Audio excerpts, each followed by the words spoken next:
जय श्री कृष्णा मित्रों, आज हम जानने वाले हैं राधा कृष्ण जी की मृत्यु का रहस्य। राधा श्री कृष्ण का बचपन का प्यार थी। श्री कृष्ण जब 8 साल के थे तब दोनों ने प्रेम की अनुभूति की। राधा श्री कृष्ण के दैवीय गुणों से परिचित थीं।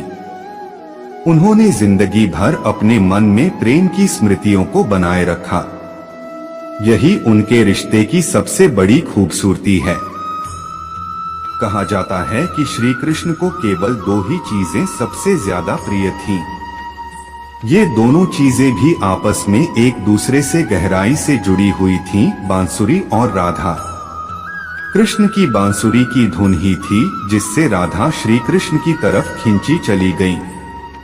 राधा की वजह से श्री कृष्ण बांसुरी को हमेशा अपने पास ही रखते थे। भले ही श्री कृष्ण और राधा का मिलन नहीं हो सका, लेकिन उनकी बांसुरी उन्हें हमेशा एक सूत्र में बांधे रही। श्री कृष्ण के जितने भी चित्रण मिलते हैं उनमें बांसुरी जरूर रहती है।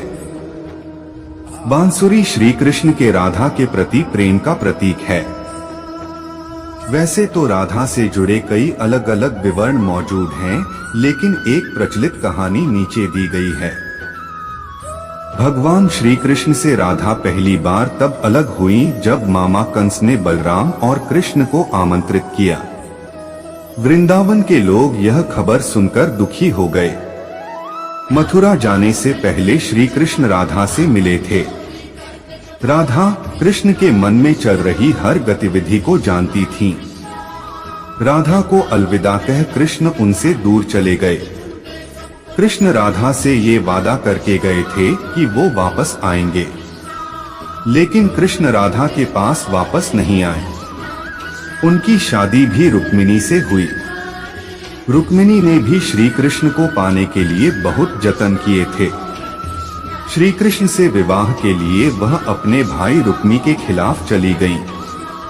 राधा की तरह वह भी श्री कृष्ण से प्यार करती थी। रुक्मिणी ने श्री कृष्ण को एक प्रेम पत्र भी भेजा था कि वह आकर उन्हें अपने साथ ले जाएं।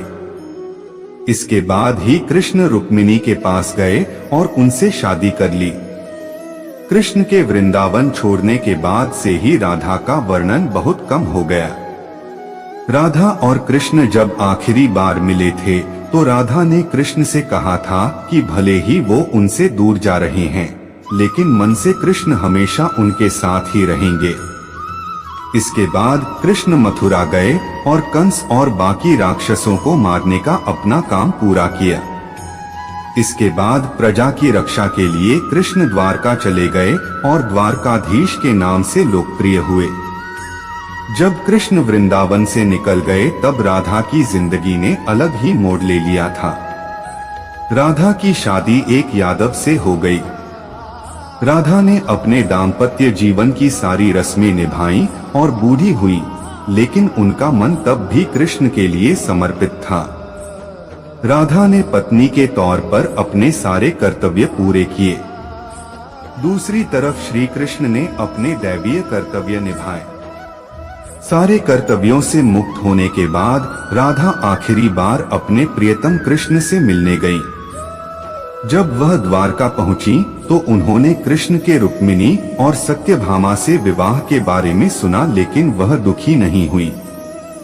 जब कृष्ण ने राधा को देखा तो बहुत प्रसन्न हुए। दोनों संकेतों की भाषा में एक दूसरे से काफी देर तक बातें करते रहे। राधा जी को कान्हा की नगरी द्वारिका में कोई नहीं पहचानता था। राधा के अनुरोध पर कृष्ण ने उन्हें महल में एक देविका के रूप में नियुक्त किया। राधा दिन भर महल में रहती थीं और महल से जुड़े कार्य देखती थीं। मौका मिलते ही वह कृष्ण के दर्शन कर लेती थीं। लेकिन महल में राधा ने श्री कृष्ण के साथ पहले की तरह का आध्यात्मिक जुड़ाव महसूस नहीं कर पा रही थीं, इसलिए राधा ने महल से दूर जाना तय किया। उन्होंने सोचा कि वह दूर जाकर दोबारा श्री कृष्ण के साथ गहरा आत्मीय संबंध स्थापित कर पाएंगी। उन्हें नहीं पता था कि वह कहाँ जा रही हैं, लेकिन भगवान श्री कृष्ण जानते थे। धीरे धीरे समय बीता और राधा बिल्कुल अकेली और कमजोर हो गई। उस वक्त उन्हें भगवान श्री कृष्ण की आवश्यकता पड़ी। आखिरी समय में भगवान श्री कृष्ण उनके सामने आ गए। कृष्ण ने राधा से कहा कि वह उनसे कुछ मांगे, लेकिन राधा ने मना कर दिया। कृष्ण के दोबारा अनुरोध करने पर राधा ने कहा कि वह आखिरी बार उन्हें बांसुरी बजाते देखना चाहती हैं। श्री कृष्ण ने बांसुरी ली और बेहद सुरीली धुन में बजाने लगे। श्री कृष्ण ने दिन रात बांसुरी बजाई जब तक राधा आध्यात्मिक रूप से कृष्ण में विलीन नहीं हो गई। बांसुरी की धुन सुनते सुनते राधा ने अपने शरीर का त्याग कर दिया। हालांकि भगवान कृष्ण जानते थे कि उनका प्रेम अमर है, बावजूद वे राधा की मृत्यु को बर्दाश्त नहीं कर सके। कृष्ण ने प्रेम के प्रतीकात्मक अंत के रूप में बांसुरी तोड़कर झाड़ी में फेंक दी। उसके बाद से श्री कृष्ण ने जीवन भर बांसुरी या कोई अन्य वादक यंत्र नहीं बजाया। कहा जाता है कि जब द्वापर युग में नारायण ने श्री कृष्ण का जन्म लिया था, तब माँ लक्ष्मी ने राधा रानी के रूप में जन्म लिया था ताकि मृत्यु लोक में भी वे उनके साथ ही रहे।